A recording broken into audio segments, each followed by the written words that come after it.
My guest today is somebody who is just absolutely extraordinary. Lost nearly 300 pounds, overcame food addiction, overcame addiction to drugs, and today is a walking example of what is possible. And oh, by the way, his health journey now spanned for a decade.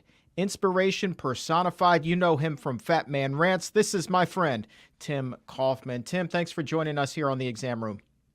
Hey, Chuck, thank you so much for having me. I really appreciate it.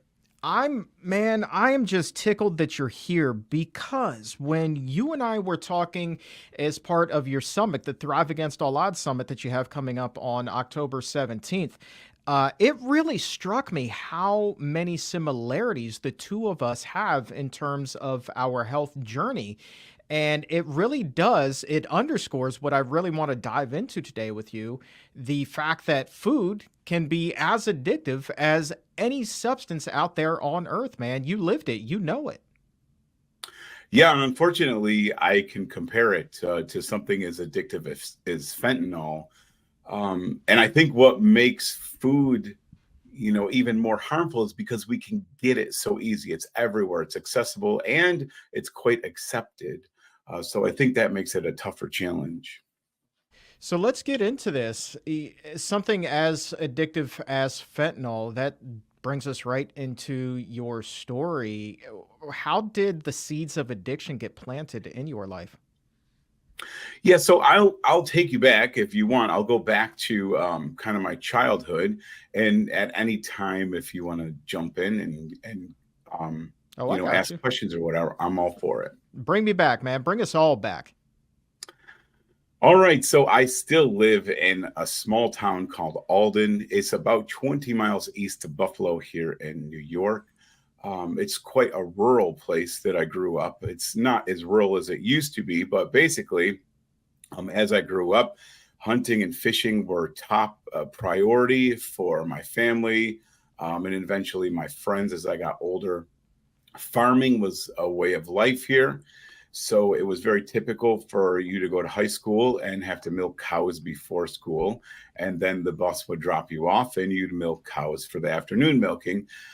So I kind of grew up on a dairy farm, although we didn't have a farm. That's where I worked. Probably when I was about 13 or 14 years old, I started working on the farm in the summer. It was a small dairy farm, about 100 cows, 120 cows. I loved the work. I loved what I did. I loved being outside and working with the animals. And as you know, farm life is quite manual. And as I would be picking up bales of hay, I'd notice a little pop in my wrist. And sometimes I'd be walking on uneven ground and I would just like fall down and wipe out. We always thought that I was just accident prone, or I just was clumsy, right? My dad always called me clumsy, but for some reason I always had a really knack for getting hurt all the time. Well, as time went on, I met my wife Heather. We were high school sweethearts. We started dating at 14. We're actually going to be married 30 years in 2 weeks. So Hey, man, congratulations. 30 yeah, thank years. you. Yeah, we've been together 35 years, and so we started pretty young. For sure. So she's been with you this entire journey, including, it sounds like pretty close to the time when you were at this farm and discovered that you were quote unquote accident prone. So that's where we left off. Pick us up. Yeah, so as I got older, these accidents or they turned into dislocations. Heather and I were going to get married. I was just turning 20 when we got married, and I had to get a better job that paid a little bit more money so we could start a life together. So I started as an apprentice, as a machinist in a factory, and now I started working over my head, which I wasn't used to. Everything before this point was mostly lifting from the ground up. Now I'm up over my head running cranes and things. and my shoulder kept popping out of the socket every time I'd reach for something. And it got to the point where just the pressure when I sneezed in my rib cage would actually dislocate my shoulder. I'd physically have to like pop my shoulder back in the socket. So I went to a doctor to have him check it out. And he said, so my shoulder capsule was like 7 times like longer than it should be. And he said, we can fix this up by, cutting into your back, pulling all the tissues that hold your shoulder in, tightening them up and sewing you back up, and you should be good to go and on your way. Well, when the doctor started the surgery, as he's pulling on the tendons and ligaments, trying to move stuff around, he noticed that everything was like bubble gum. And the more they pulled, the more it stretched, and they just couldn't get everything tight. So they patched me up as well as they could. And when I woke up, they gave me the diagnosis of this thing called Ehlers-Danlos syndrome. This is a genetic disease that affects the collagen in my body, kind of like the glue in my body. So my collagen is extra stretchy, almost like bubble gum. I don't have a severe case. Some people are so severe they can't even stand up on their own feet, and they're a mess. And there's other, heart problems and stuff, which I don't have, fortunately. But so I have this hypermobile syndrome. And when I left the doctor's office, basically he set me up with a specialist. It's a very rare disease. So I was going to a children's doctor for this, a children's genetic doctor. And basically, I sat in the office with Heather as they're running down what was involved with this disease and what the prognosis was. And he gets out disability papers. And I was just starting a new career. It's like, I'm not going on disability. Like, I have my whole life ahead of me. And he goes, well, unfortunately, your joints are all going to do this. They're going to start breaking down. And you're going to end up in a wheelchair by the time you turn 25. So we might as well get the paperwork in now. And so I refused. I wouldn't do that. I said, let's take it and see what actually happens before we jump the gun here. So I left that doctor's appointment, took the wind right out of my sails. A young guy just starting out, just starting a family. And here I'm going to be on disability, or so they said, and probably in a wheelchair by the time I was 25. So emotionally, that was a huge hit. Perhaps the bigger hit came in the form of pills. When I left there, most of the time you get prescribed a narcotic for acute pain, for a surgery, whatever. But my pain was chronic. And when I first started taking Lortabs or Vicodin, they were really effective. I had never really taken medicine. And I think I had been in pain so long that I didn't know any other thing. And when I started taking these medicines, they kind of took the edge off and they made me feel really good. Did they tell you about the addictive properties just out of curiosity about these pills? No, this was a really bad era. Like I couldn't have picked a better time to go through this. It was like the mid 90s. And yeah, they were prescribing this stuff, like candy, really, with no regard really for addiction. And so as time went on, obviously, with any narcotic, I built up a tolerance. So the doctor prescribed me more to be more effective, like it was the first time. And then, when that ran its course, we started upping the different medicines. I went from Lortab to Percocet. Ultimately, I was on Oxycontin. But it was the same process. Sometimes it would take longer than others, but sometimes it was just a month where I'd build up a tolerance and it was no longer effective. So at the time, this was before, everything was on the internet and linked so well with the pharmacy, you could get away with a lot more because scripts were paper. And I was seeing a ton of doctors. I was seeing a rheumatoid doctor, my general doctor, surgeons for almost every part of my body. So it was really easy for me to get paper scripts. And at the time, I could just pay cash for them and no one knew what was going on. I mean, I'm hearing you say this, and I'm just kind of envisioning you just kind of getting sucked down this hole, and quite rapidly, like you're just in this spiral, and maybe even didn't realize it at the time because it had just become your norm.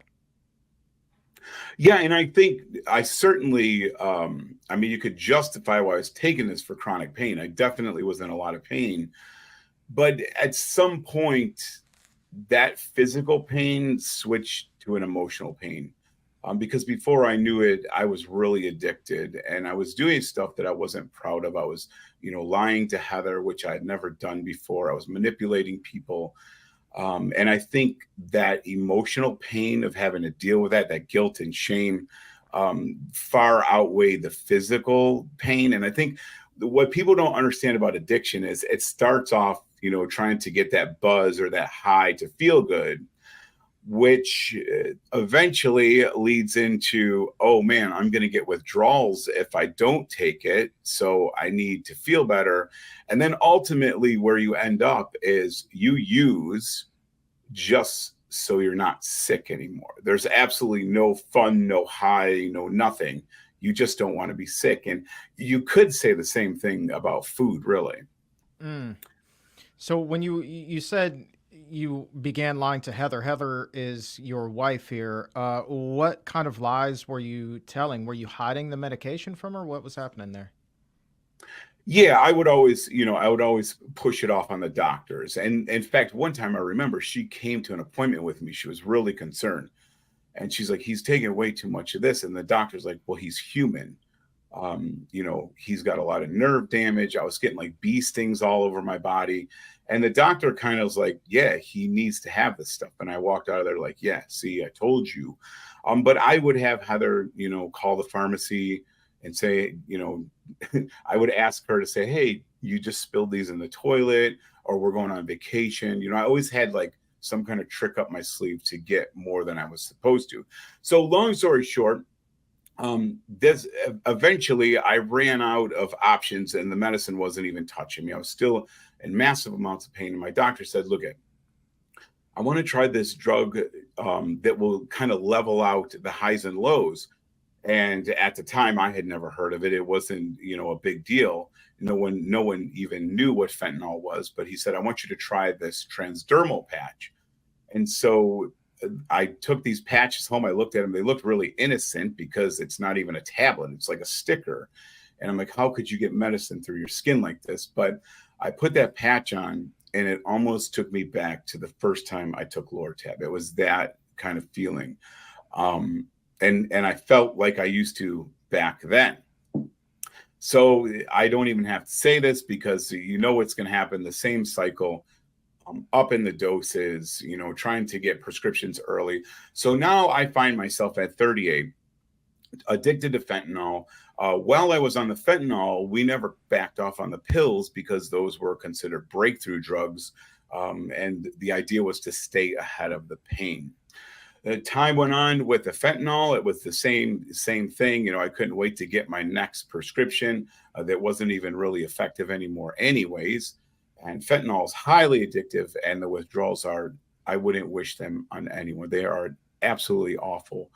But I couldn't sleep at night. And people don't understand that sometimes about narcotics, that you take them, you're very lethargic, your eyes are like half open, but you can't get a good night's sleep.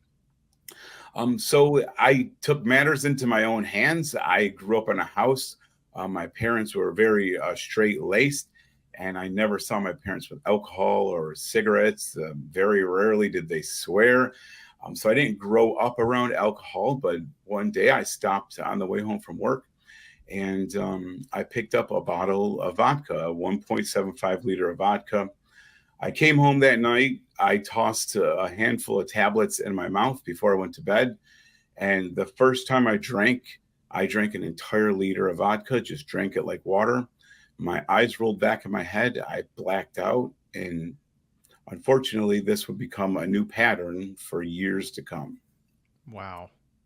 It happened that fast with the alcohol introduction and the fentanyl. I mean, that's a downward spiral. How long was it between the time when you were first prescribed? I think you said Vicodin was maybe the first one, and then versus when the vodka was introduced. So I'm totally just guessing, but certainly over 5 years, maybe 7 or 8 5 years. years. Um, 5 years. And But the thing was, like, there was no ramp up. It was just switch on. I didn't mm, drink socially. I didn't drink in front of anyone. I would just get the vodka, bring it home. I'd put it in my closet. I stood at one place when I drank, and I would drink a half of that bottle every single night before bed, out of the same glass. And that just became a new pattern for me. Ironically, I still wasn't getting a good night's sleep. I was up all night, stumbling around trying to get to the bathroom. I was in yeah. really bad shape. At the same time, this is almost embarrassing, but this is kind of what we talked about. Um, Food became a very big drug of choice, perhaps taking over everything else. I did the other things just so I could feel normal, but food actually made me happy.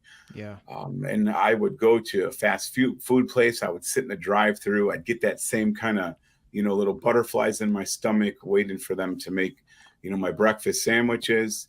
I would get up there, pay. I would eat them, and I'd get my temporary 2 minutes of happy. I'd look down at the wrappers and think, "What the heck are you doing, man? You're killing yourself." And I would just repeat this whole thing over and over. At my worst, I was eating fast food about 4 times a day. I'd hit breakfast, I'd hit lunch, and I'd hit a snack before we actually ordered out. Mm. Most weeks, we would order pizza and wings 4 or 5 nights a week. We'd go out to dinner one night a week, and very rarely did we cook at home unless it was a frozen food like a pizza roll or something. Yeah, let's unpack that. I don't want to roll past what it was you said about going to the fast food place and having that little bit of a flutter. That's the excitement that a person gets when they know that they're about to get that fix. They're about to get that rush, that high, that thing that they've been craving all day. And you're right.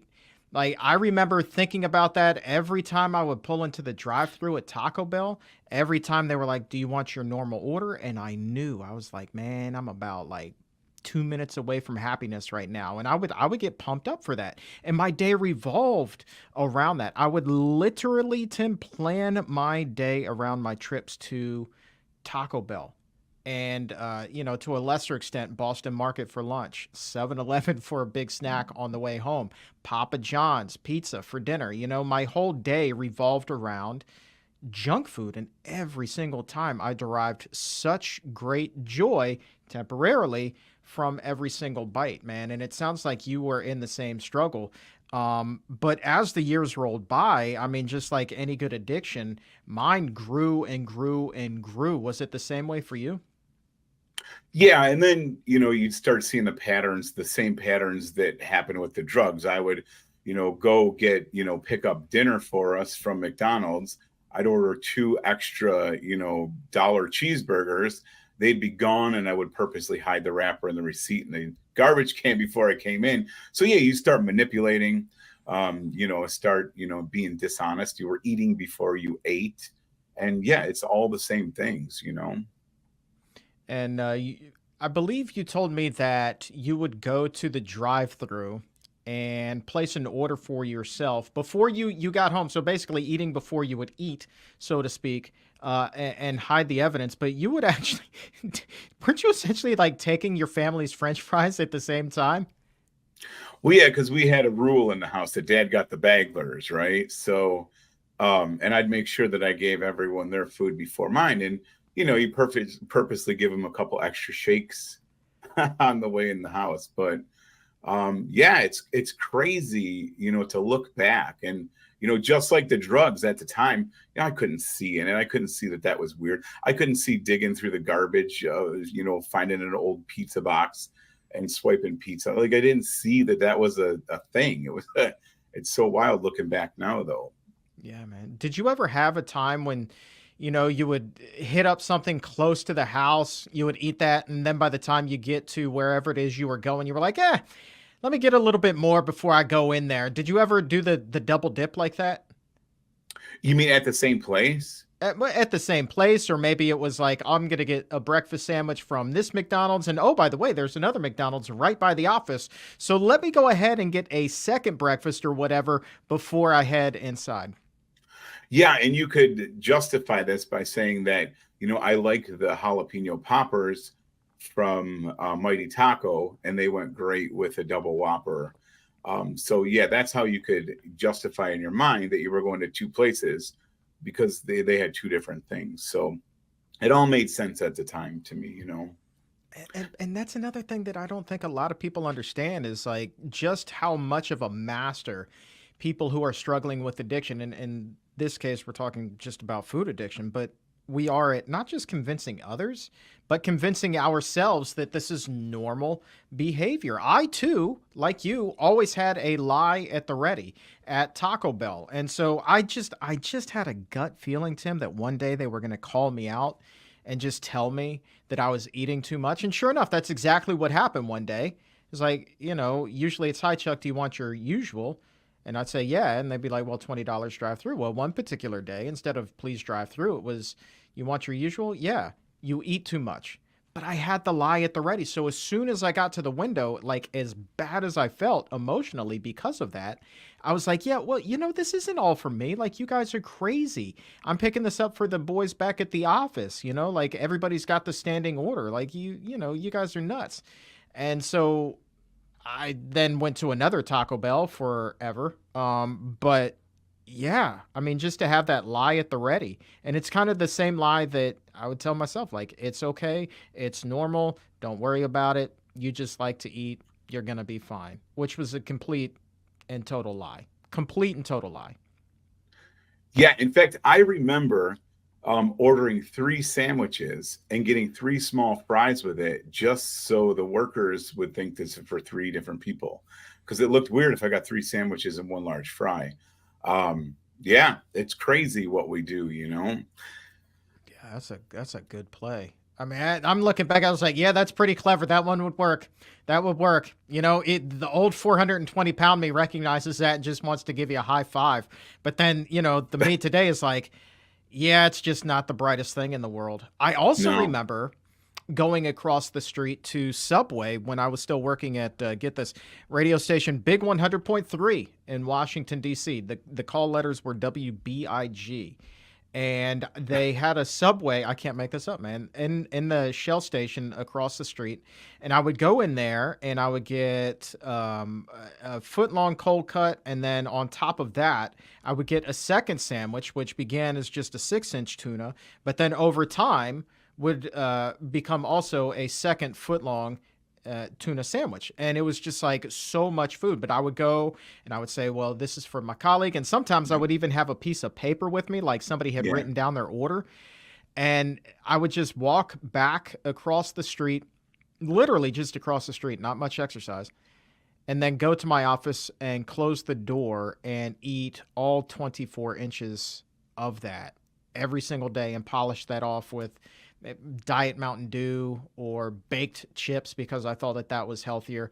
But I was definitely hiding it to the extent that I could. I was definitely hiding it. But at the same time, I knew that I couldn't hide it so much because how do you hide a 66-inch waist? Right.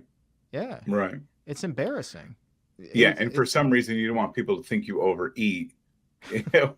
Yeah, when you can't even get in and out of a car. But yeah, I don't want to keep swapping stories because I don't want to give people ideas. But the the other one was, and this what's wild about this one is I had myself convinced more than I would the person running the cash register that I was getting double the food because it was going to be for my lunch. I had forgotten my lunch. So I was eating breakfast and I would double up with breakfast, knowing that I would put that away and that would be my lunch. But the truth was that was all gone before I even got to work, and I was going to leave for lunch again anyways. I just figured in my mind, oh, I'm saving a trip, and it made sense, but it was just doubling up my food.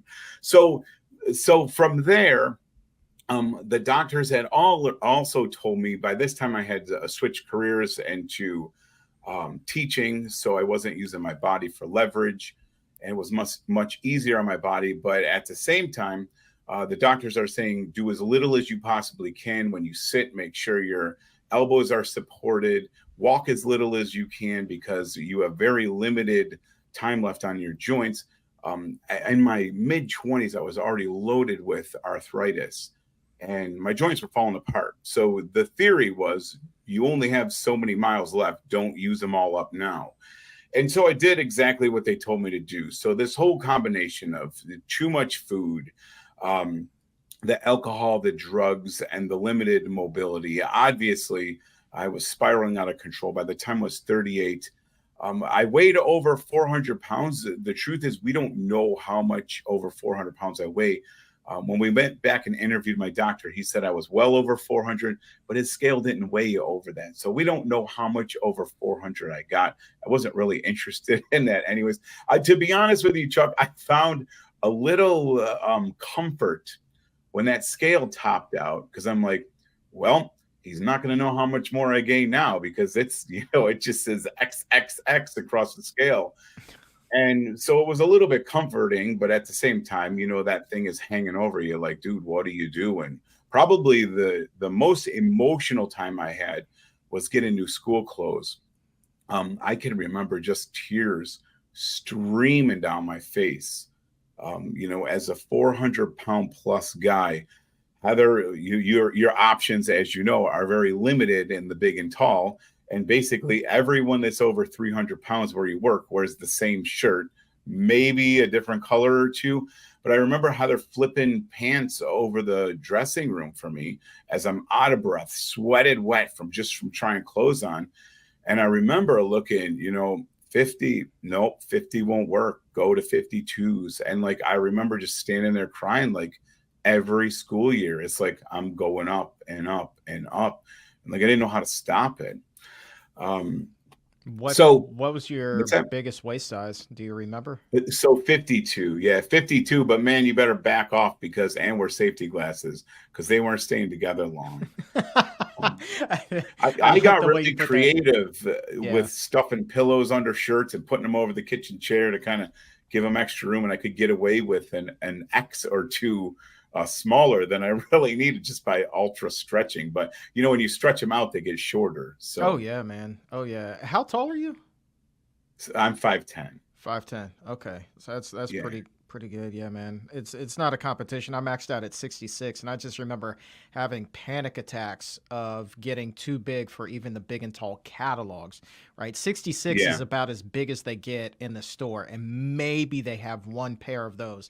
But the catalogs go up to 70, man. And I was like, within a year or two, I'm going to be too big to find anything. And I didn't know what in the world I was going to do at that point. Did your wife have any conversations with you about her concerns about your weight and your health? What were they like? Not really. No. Okay. I think just, you're together all the time, and it just, I just sent my book to the editor, and we were just discussing that yesterday. Even my kids, like, because she wanted to know how the kids dealt with it, how Heather, but I mean, when you're around someone, it becomes like, dad is sick, dad is really overweight. And of course, we always rationalize it. Well, he can't move because of this disease. So everything was justified. Everything was rationalized.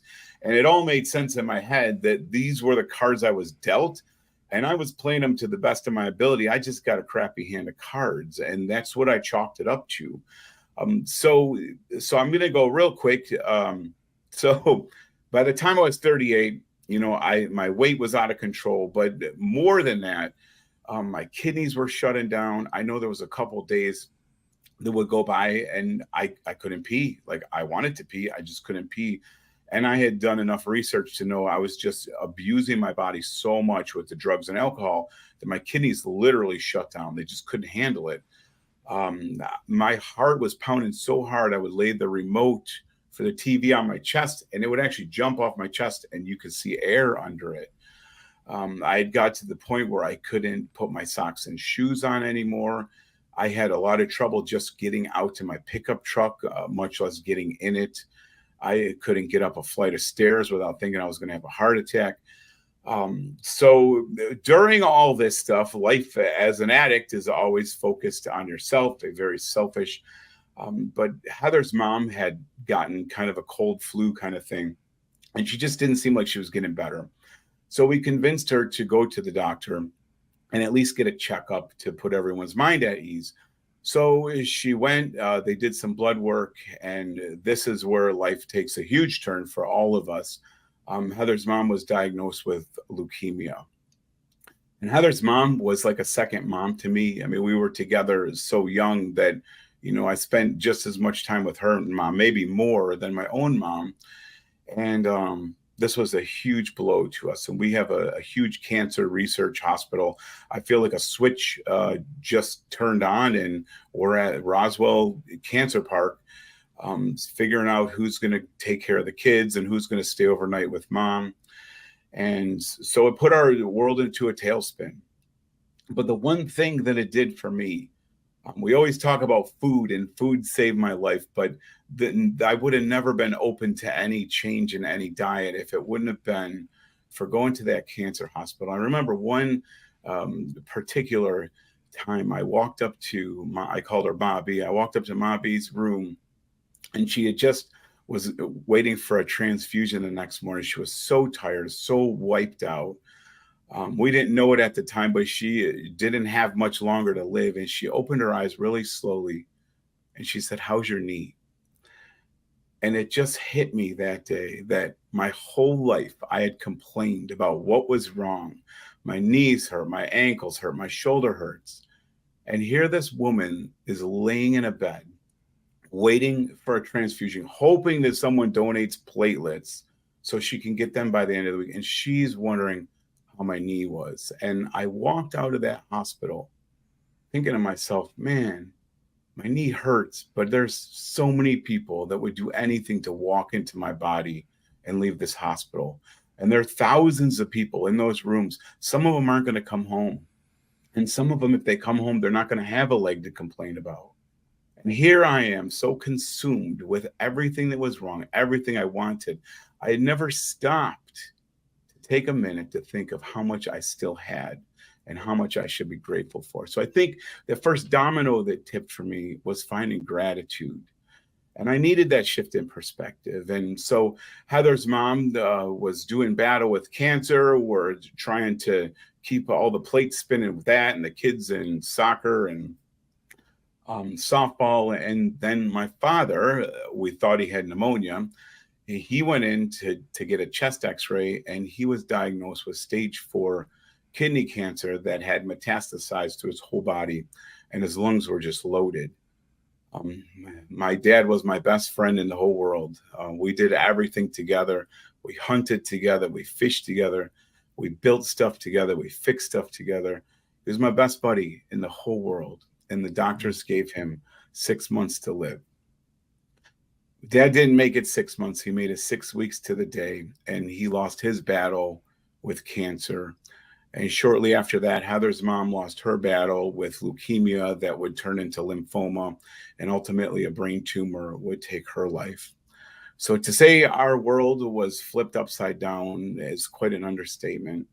It hurt. It was raw. With my dad's death, I sat at the graveside and trying not to break the chair, trying to be so, just escape it so much that I really had a big binge. That would ultimately be one of the last times that I took narcotics at his graveside. And I realized, like, my dad's gone. Like, we talk this thing where life is precious and we're not promised tomorrow, but he's like gone. And, I'm pretty strong in my faith. I know I'm going to see him again, but man, it sucked not to call him anymore, and not to go places with him, and not to take him for rides. And it really showed me that life is precious and that we don't have tomorrow. Yeah, I'm curious about, you know, how then you use this to eventually break your cycle, kind of bottoming out there, having your world turned upside down and using that as the catalyst for change. Because you did mention initially that you had an enormous binge. You said it was a big binge. So, what kind of flipped for you then? Was it just thinking about this isn't what they would want from me, or maybe I don't want my kids to see me like this, or what happened there, man? Yeah, so this is kind of wild to say this. I wish I could just say that, yeah, a switch flipped on and I just wanted to live this vibrant life. But the truth was, I I was sitting at the kitchen table, or sitting on a chair at the kitchen table, And I never even had to say a word to Heather. She just kind of knew. She came over to me. She grabbed the socks out of my hands. She got down on one knee, put my socks on. And I don't know what was special about this day. Nothing really sticks out to me, but she slid that sock on. She patted the side of my leg and she goes, "You're all set." And all of a sudden, this thing came over me like, oh my gosh, like she's got to plan my funeral. Like I'm not making it another year. And I never wanted to get healthy. I just wanted to give her space. We couldn't catch up with this grieving. We didn't know what it was like to plan a funeral and the brunch and the newspaper obituary. And all I could think of is she's going to have to do this all again, like for the third time. And this time she would have to move on from that and raise two kids on her own.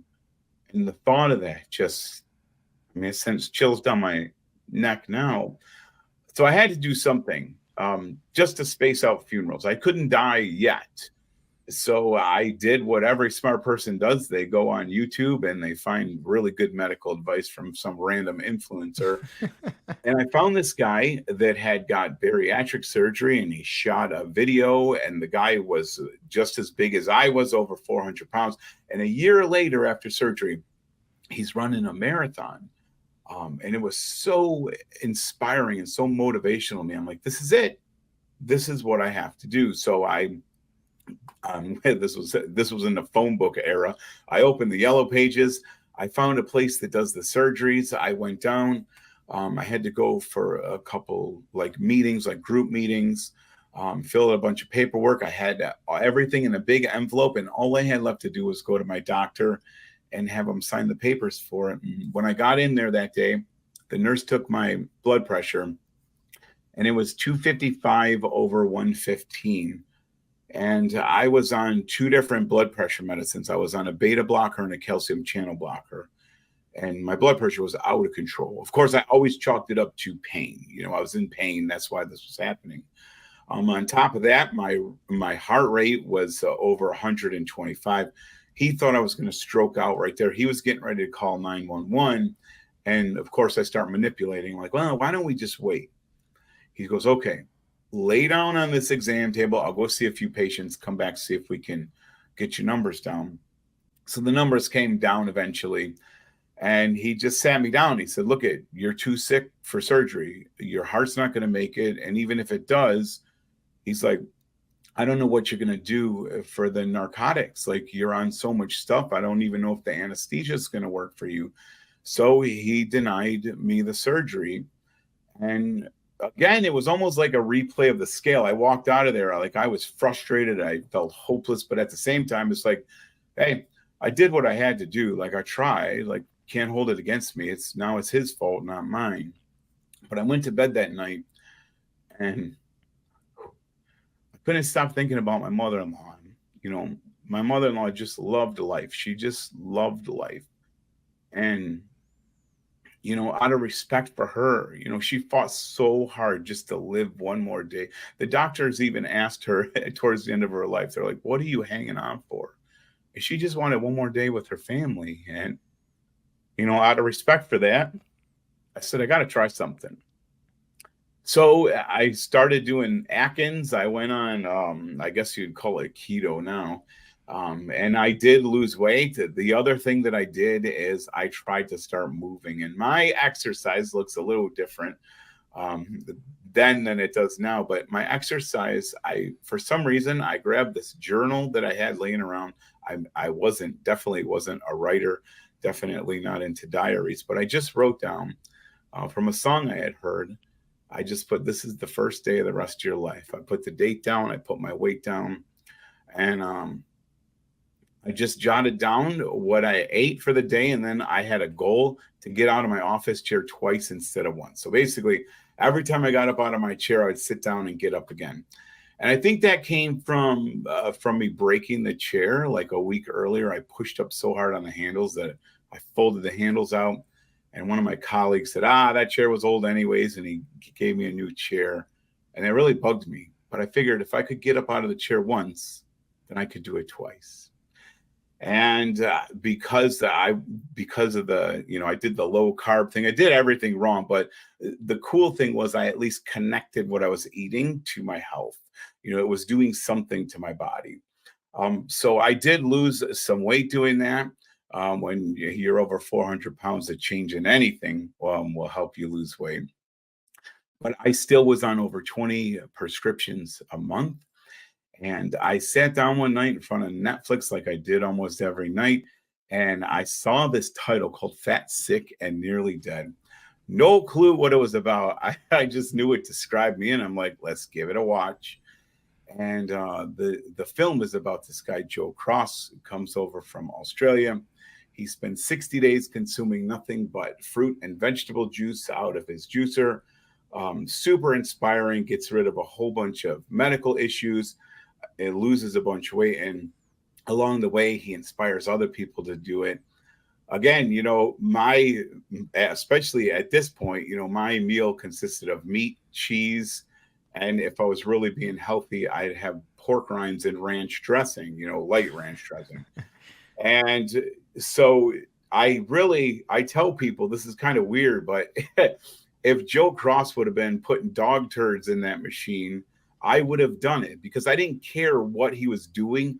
I just wanted what he had. I wanted that energy. I wanted to feel better, and it didn't matter how he did it. So I did this without really thinking. Before the credits rolled, I had ordered a juicer, and January 1st was right around the corner.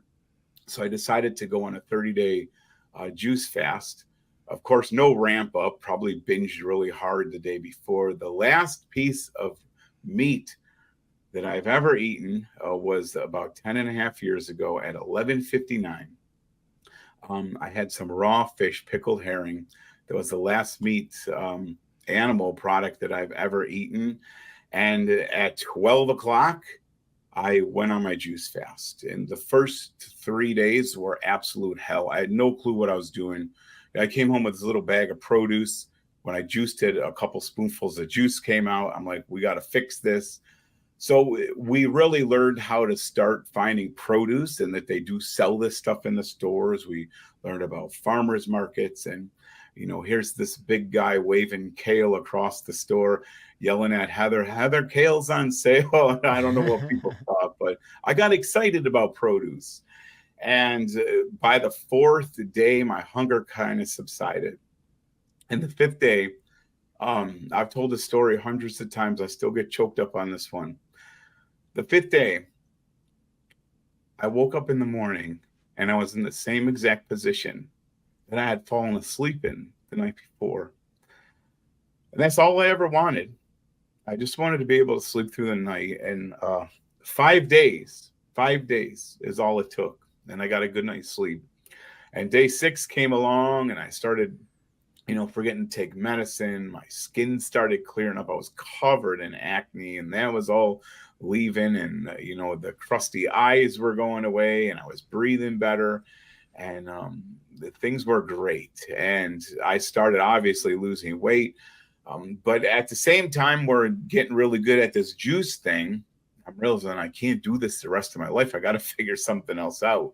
But because I watched Fat, Sick, and Nearly Dead, a suggestion came up to watch Forks Over Knives from Netflix.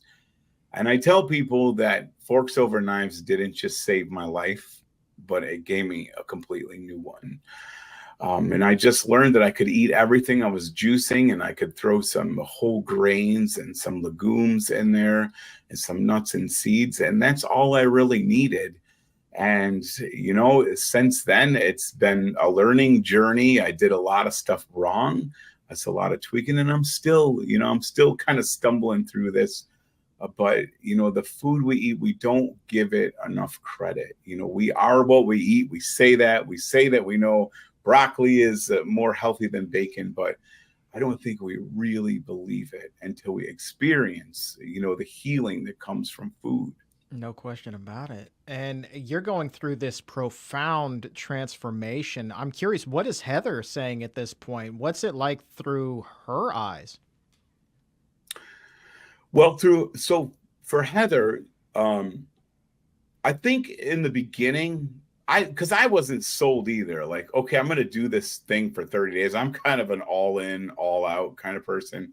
So I think she knew I'd get through the 30 days, but then that was going to just fall by the wayside. I don't think she realized that it was going to stick. I kind of didn't either. I mean, I'm not a real big like New Year's resolution person to begin with. I would always laugh at people. Um, but it worked. It stuck. So for Heather, they were still getting pizza. Heather was never really into like chicken wings. She always thought it was gross. But she loved her pizza. So they would get pizza, and I would be, because I didn't know much. I only knew what I got from Forks Over Knives. So I kept it really simple, and I think that was my success. I ate sweet potatoes, I ate brown rice, I ate beans, veggies, and fruit. That's literally all. I didn't know what lentils were. I didn't know what tofu was. I didn't know any of this stuff.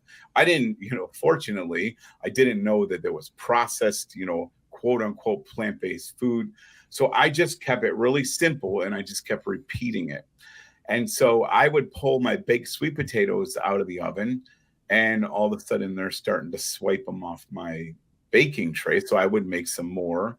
And then eventually I was making some nice stir fries with fresh veggies and then putting my rice in it. And then Heather would have another pan on the other side of the stove cooking some chicken up. And then finally, doesn't really like cooking anyways. And then finally, she just like, what's the point of putting the chicken in there? Let's just eat the same thing. Heather's story. So about 2 years after I went plant-based, she had some medical issues. She had a fibroid the size of a grapefruit, and she had to go in for a hysterectomy. And we went to the hospital after surgery. She kind of woke up and she just lost it. She goes, because it reminded her of, the time her mother was in the hospital. And she walked out of that hospital and she said, I can't control everything in my life, but she goes, I'm going whole food, plant-based, all in. And, she flipped a switch right then and there because she wants to do everything she can to stay healthy. So Mhm. she's lost close to 100 pounds as well. And we didn't even know she was overweight because I was so big. So together we have lost 290 pounds together. So. 290 to go. I mean, that is just an extraordinary feat for you guys, man. I always felt once I was able to break my food addiction, that there was an immense amount of freedom that came with that, not being a slave to the drive-through or the 7-Eleven any longer, to be able to just go about my day and not have to plan literally everything around getting my next fix. I didn't realize at the time what a weight that was putting on me. Did you feel that sense of freedom as well? Yeah, with the food, but also the drugs and the alcohol. It's people think that addicts are really lazy, but the reality is it's like running a small business. And in fact, we have a couple small businesses. I would argue it's harder, especially when you're trying to hide it really well. Even the alcohol, man, I had my little roots that I would like go around the back of a plaza, pop off the side where the employees work. I'd watch no one's coming, sneak in, and then you start buying in quantity because it would reduce the probability. So yeah, the drugs and the alcohol, and there's always that paranoia that goes along with it. And then the food, yeah, it just you have more time, you have more energy all the way around. It makes your life easier for sure. And all the pain that you were in, once you began your 30-day juice fast and got deeper into your journey, how long did it take for that pain to evaporate? So it's kind of complicated. And I don't I don't like giving medical advice. I mean, definitely listen to your doctor. I will say that narcotics for acute situations may or may not be helpful. I don't think they're quite as helpful as we make them out to be. But I will say this: if you get that little paper out that no one reads about the side effects, one of the first side effects of narcotics is joint pain. And for me, I was on this stuff so long that actually the drugs were causing me more pain than the pain. Now, let's be clear. I've had, I don't even know how many surgeries right now. I've had some major surgeries. I almost had my foot amputated not even 2 years ago. So my bones are crumbling. They had to fix the one because you could actually feel all the bone crumbs on through my skin. So there is some pain, but I've learned to manage it different. I've learned that this need to escape, and this is bigger than just pain, physical pain. This is emotional pain too. This idea that we have to escape or dodge the lows in life got me in trouble. We're going to have bad days. We're going to have days we hurt, but without them, we can't have the good days and the days we feel good, right? So definitely eating an anti-inflammatory diet has gotten rid of, I'm going to just guess, 90% of my pain. Is it 100% gone? No, but I will tell you this. I didn't get into this part of my story. And to be honest with you, I've been lately kind of shying away from this because I want people to realize that the food is the key. But I'll give you a 3-minute rundown of what happened to a crippled ADS patient, if you have time. Go for it, my man. So 25 years old, they said, Tim, you're going to be in a wheelchair. In fact, when we interviewed my doctor for a film, he said that every time I came into that door, he'd look to see if I was in a wheelchair. And he kind of got a smile on his face because every month I wasn't in a wheelchair, he was actually surprised. So Heather was trying to get me to walk, and I really had no use to walk. Like, why would you walk for no reason? Like, you walk to places, you don't just walk to walk. So one day she says, hey, I'm taking the kids to the trail. Would you like to come walk? It's a paved trail.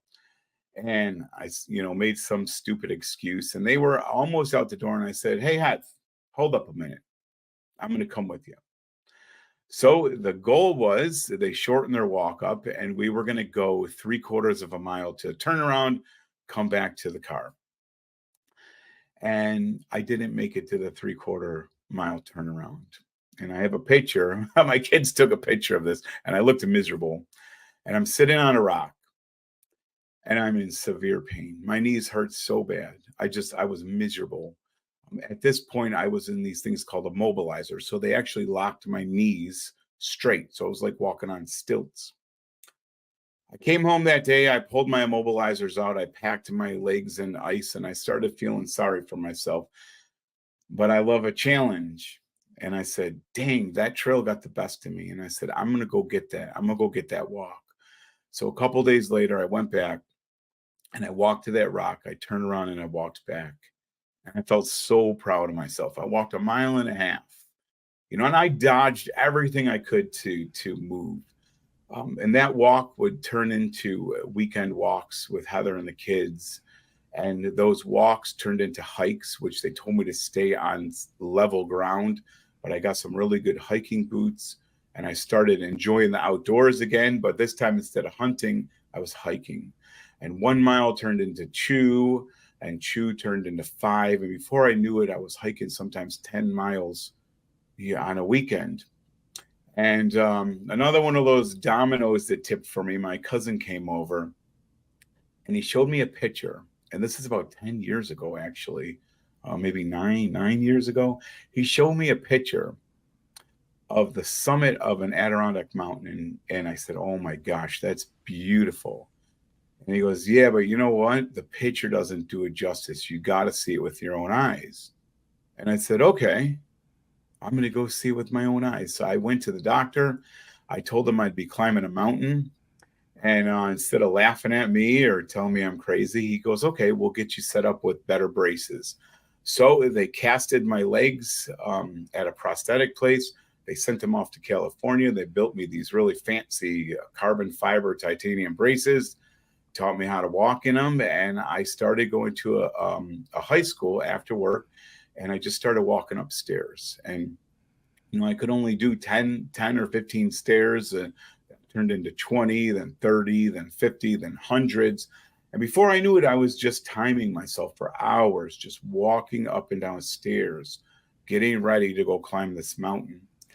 And in 2012, we set off to the Adirondacks, about a 6-hour trip. I made it about 3/4 of the way up the mountain, and I just couldn't go anymore. So we came all the way back home, and 2 weeks later, we drove back up there, and I summited my first high peak, and it took about 13 hours, and I made it 4,900 feet in the air.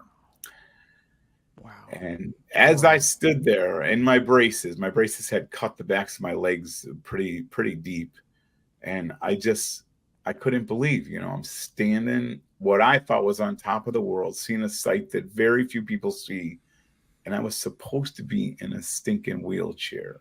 Man. And that just opened up so many possibilities, because I stood up there thinking they were wrong. Like, they were wrong. And so those mountains became my best friends, and I would ultimately bring Heather and the kids there, and I'm sure we're probably going to live there. We practically live there now. And I just fell in love with those mountains and the beauty, but the challenge it is that they bring along.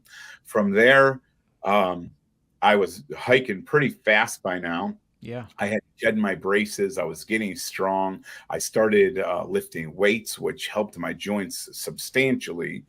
And I came home with this idea. I'm like, Heather, we should run a 5K.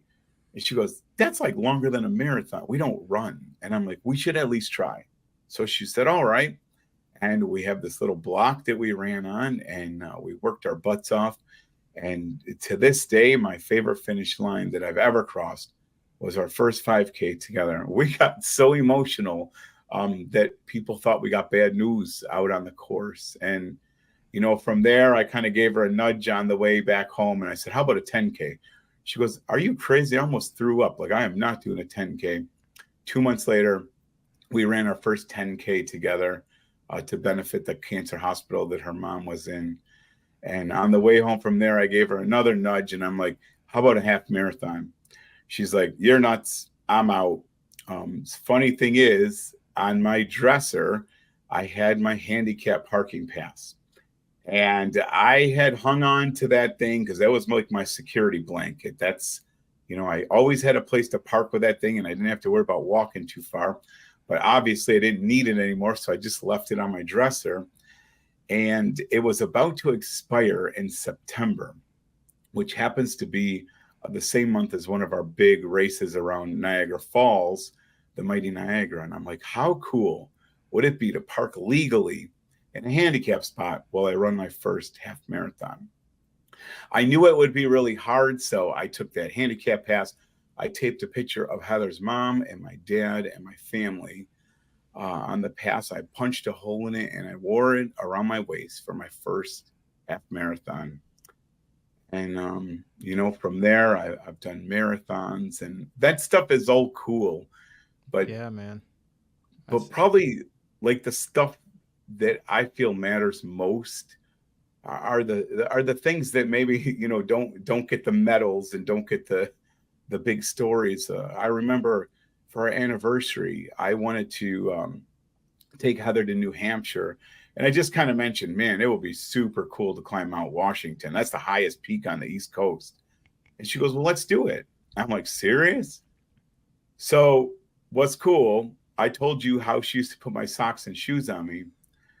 We're up there, Tuckerman's Ravine. We had just crossed it. We're getting close to the summit, doing a scramble. We're pretty tired.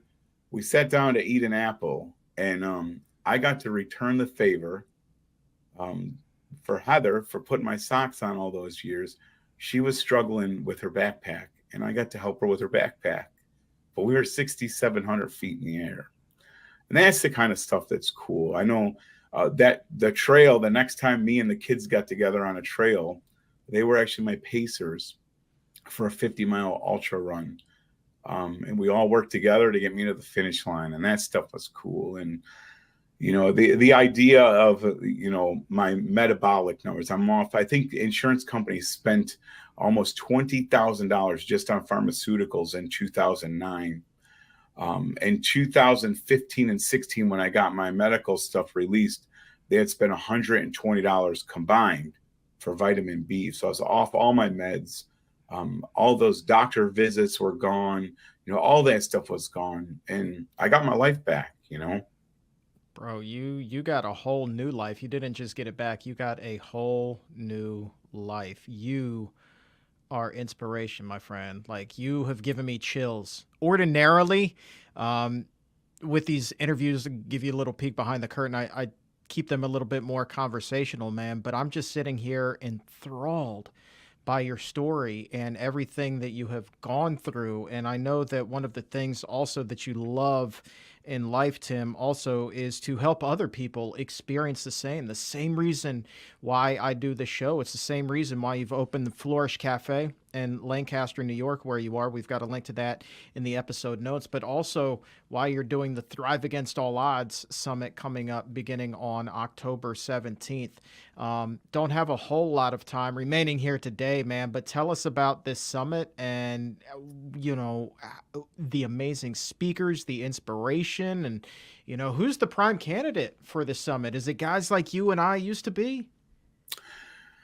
No, well, I mean, it can be, but the goal is to find a place for everyone to kind of follow along. So basically, we kind of recreated my journey.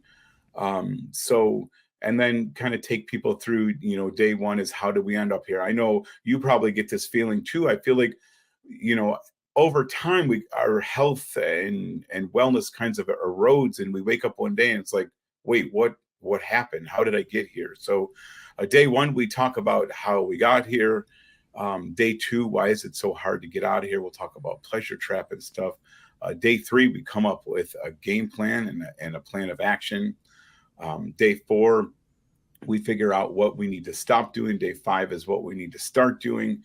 And then from there, we talk about setbacks, because the truth is, and Chuck, you know this, it's not this linear path. We seem to think we see all these before and after, perfect, especially with social media. We look at these people that have these perfect lives, and well, it's so easy for them, but it's not. And things are going to get in our way, and challenges are going to pop up. And we need to get in front of them. And we need to realize this isn't going to be this perfect path.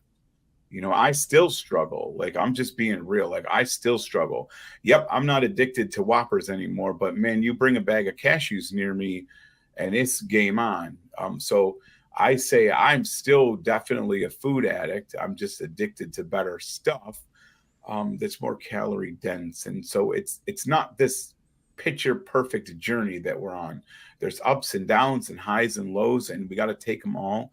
Though we talk about bouncing back from setbacks, and then we'll end up talking about how to keep this sustainable. Because the truth is, a lot of people can lose weight, but keeping it off over a period of time is where the lifestyle comes from. And I know I don't want me to go off on a rant. That's why they call me Fat Man Rants. But the lifestyle, if you guys, if the listeners get one thing out of this, no one wakes up one day and wants to be a drug addict or wants to be over 400 pounds. That's just, no one's got those dreams. It just happens. And by the same token, you can't just wake up one day and say, I want a new lifestyle. It doesn't happen either. But the cool thing about it, if you reduce the lifestyle is made up of a series of routines, and the routines are made up of a series of habits, and the habits are made up of a series of choices. So the encouraging part of this whole thing is that all you have to do is make one good choice and repeat it. And the good choice that you need to worry about is your next one. It doesn't matter what next, tomorrow is. It doesn't matter what next year is. It doesn't matter about, none of that matters. Your next choice needs to be the healthiest choice. And the thing is, whether you have 100 pounds to lose or 50 pounds to lose or no pounds to lose, you just need to get healthy. The process is identical. Just eat whole plant foods, and time will take care of everything else. There you go, man. I love the way that you put that, and I would love to have you back. I feel like there's a lot more you and I could get to. This addiction thing and overcoming it and thriving, it's such a complex topic that I would love to spend some more time talking to you about and helping others with, man. But Tim, I will tell you, my friend, this has just been tremendous, and I cannot thank you enough for the time. And thank you for inspiring me today. Thank you for inspiring us today. Man, this has just been one of the more epic stories that have ever been shared in the nearly 500 episodes that we've done this show, man. And my hat is off to you, my friend. You truly are someone who we should all be looking towards. So thank you, my friend. Yeah, I appreciate you having me. And there's, if people get one thing, there's always hope. You're never too far gone. So I love that, man. You are spot on. You are spot on. You got a bright future ahead of you, my friend, including another appearance here on the show, Tim. Thank you so much. Everybody go sign up for the Thrive Against All Odds Summit. The link is in the episode notes. Tim, my man, thank you again. So good. So good. thanks so much for having me, Chuck. I really appreciate it.